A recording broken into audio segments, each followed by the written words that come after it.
Good morning, everybody. How's it going? Welcome to my channel. My name is Mike. Thank you so much for tuning in. Today, we're going to talk about business ventures, mainly ones that I'm involved in and perhaps something that you could look into also. Now, if you're new to business or just studying different industries, you know that you can get into, say you get into a traditional industry like real estate or trucking, whatever the case may be. More important than starting a business is also knowing when to get out or how to get out, planning your exit.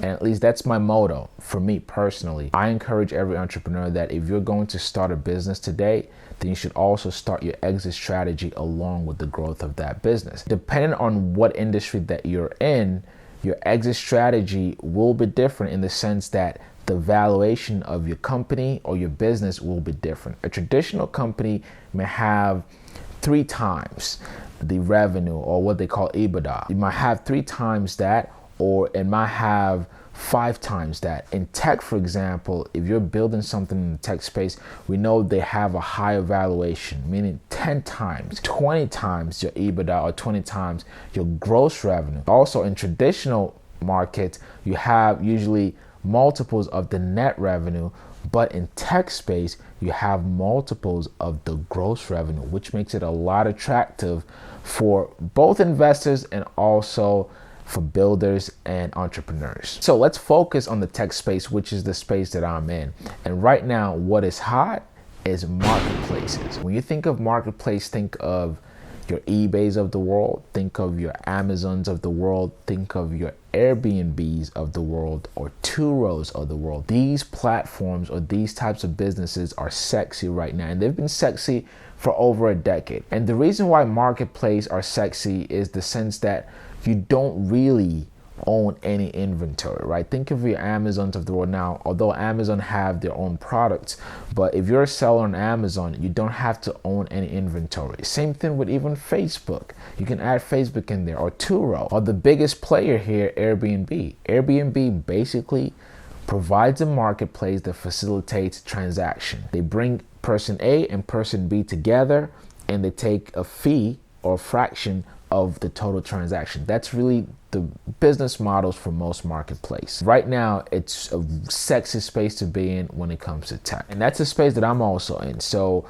for those of you who follow me on my aviation channel on Mojo Grip, you know I announced last year or earlier this year that I'm starting my own aircraft dealership. Well, part of that process is not just to buy and sell airplanes, but rather to provide solutions for the process of buying and selling airplanes. And recently we acquired a marketplace called AeroAvion. AeroAvion is a great marketplace where you can go and buy or sell your aircraft. Right now, when I look at the aviation space in general, one of the reasons why I'm currently in this space is, one, because I'm an aviator and I can see the problems with freaking huge lenses. I can see so many processes in aviation needs to be brought up to times. Right now, there aren't a lot of players who are doing this, so there is opportunity in this space. It is a very niche market, but it's a market nonetheless. Part of what we're doing, like I said, is not just being in the business of building relationships and selling planes, but also we want to create solutions to the problems and the processes that we have doing that, which is buying and selling airplanes. So take AeroAvion, for example, where we have the website. So you can go on aeroavion.com right now, and you can either list your airplane for sale, or you can browse and find your next airplane that you want to purchase. There's also a mobile app available, so you don't necessarily have to have access to a computer.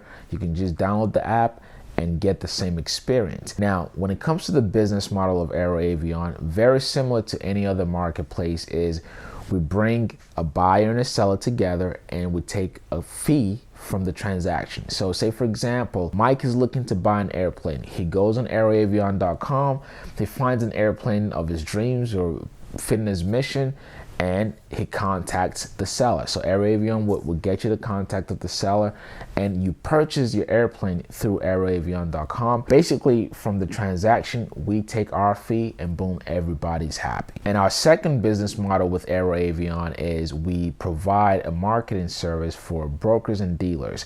So if you are in the space of buying and selling airplanes, meaning you're not just selling one, you have multiple airplanes for sale. You pay a subscription fee to AirAvion, and we help you market your aircraft that you have for sale. That's all of it in a nutshell. Now, what's beautiful about being in this space is that, again, as a marketplace, we don't have to own any inventory. We're basically providing a solution to bring buyer and seller together. And a lot of investors like that. Another attractive feature about marketplaces is that it gives convenience. Okay, and that's one thing that investors love too. Think of the problem that Amazon is solving, and why Amazon becomes so valuable during the pandemic is that it provided a real solution. When you had a time where people couldn't go out to the stores or go out anywhere, basically they shopped on Amazon and their packages were delivered directly to the house.